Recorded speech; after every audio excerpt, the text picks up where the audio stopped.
Hello అండి, నేను doctor శ్రావ్య, fertility specialist, 49 hospitals, Kukatpally.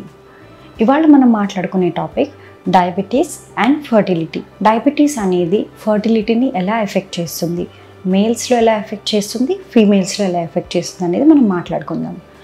Diabetes అనేది ఒక క్రానిక్ ఎండోక్రైన్ డిజార్డర్ ఉంది. ఇతర ఆర్గన్స్ మీద ఎలా అయితే ఎఫెక్ట్ మనందరికీ తెలుసో డయాబెటీస్ ఎఫెక్ట్ ఉంటుందో అలాగే ఫర్టిలిటీలో కూడా డయాబెటిక్స్ ఎఫెక్ట్ ఉంటుందండి. మేల్ ఇన్ఫర్టిలిటీకి వస్తే దాని ఎఫెక్ట్ ఎలా ఉంటుంది అంటే, డయాబెటీస్ అన్కంట్రోల్డ్ షుగర్ లెవెల్స్ చాలా కాలం బట్టి ఉండడం వల్ల ఇలాంటి మేల్స్లో ఎలాంటి ప్రాబ్లంతో మన దగ్గర ప్రెజెంట్ అవుతారంటే, ఫంక్షనల్ ప్రాబ్లమ్స్ మోస్ట్లీ అండి. అంటే ఎరెక్టైల్ డిస్ఫంక్షన్, ఎరెక్షన్ ప్రాబ్లం ఉండొచ్చు ఇలాంటి వాళ్ళకి. సో దీనివల్ల ఎందువలన అంటే, డయాబెటీస్లో న్యూరోపతి అన్న condition and micro angiopathy, macro angiopathies వల్ల, ఇలాంటి nerve problem and vessels problem వల్ల ఎరెక్షన్ అనేది ప్రాబ్లం ఉండొచ్చు.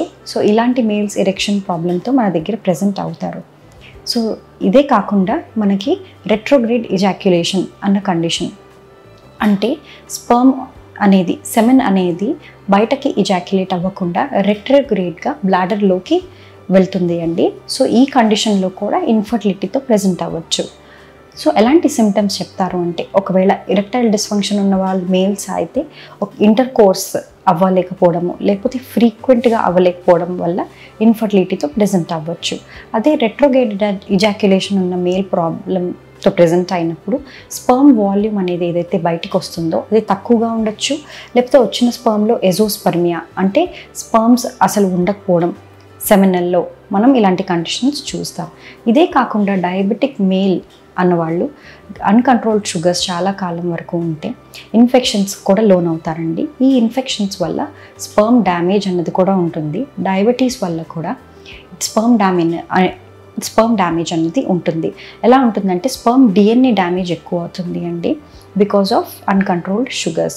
సో డిఎన్ఏ డ్యామేజ్ అవ్వడం వల్ల మనకు ఫామ్ అయ్యే ఎంబ్రియో క్వాలిటీ కూడా తక్కువ ఉండొచ్చు. ఇలాంటి ఎంబ్రియోస్ వల్ల ప్రెగ్నెంట్ అయ్యే వైఫ్ కూడా ఎక్కువ మిస్క్యారేజ్ అయ్యే ఛాన్సెస్ ఉంటాయండి. సో స్పర్మ్ పారామీటర్స్లో ఎలాంటి ప్రాబ్లమ్స్ మనం చూడొచ్చు డయాబెటిక్ మేల్స్లో. వాల్యూమ్ నార్మల్గా ఉన్నా కూడా కాన్సన్ట్రేషన్ అండ్ మోస్ట్లీ మొటిలిటీ అనేది తక్కువగా చూస్తామండి. అంటే కదిలే కణాల సంఖ్య తక్కువగా ఉంటుంది. అది మార్ఫలాజికలీ అబ్నార్మల్ స్పర్మ్స్ కూడా ఎక్కువ ఉండొచ్చు. ఇందాక మనం మాట్లాడుకున్నట్టు డిఎన్ఏ డ్యామేజ్ వల్ల మార్ఫలాజికలీ అబ్నార్మల్ స్పర్మ్స్ అనేవి ఉంటాయి. ఇది మనం ఎలా డయాగ్నైజ్ చేయొచ్చు?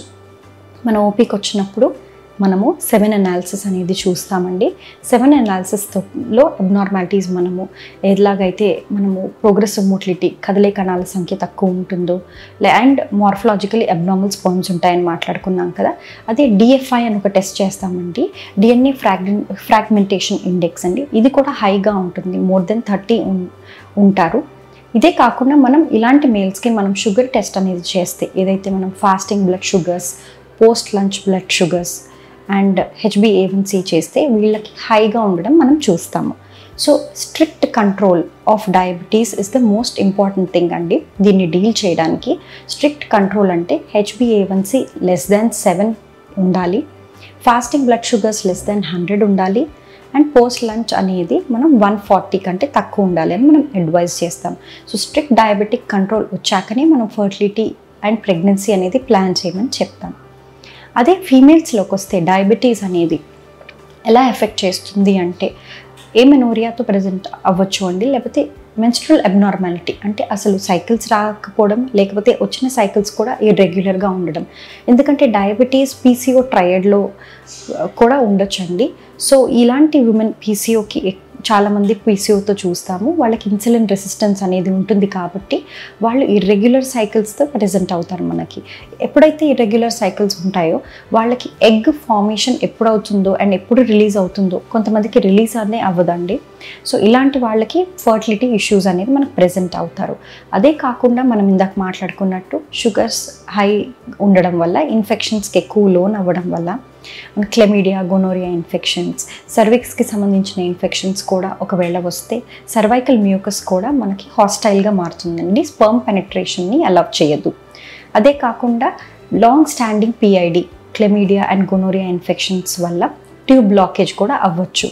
సో అండ్ ఫీమేల్స్లో కూడా స్ట్రిక్ట్ కంట్రోల్ ఆఫ్ డయాబెటీస్ అనేది మనం అడ్వైజ్ చేస్తామండి బిఫోర్ ప్లానింగ్ అ ప్రెగ్నెన్సీ.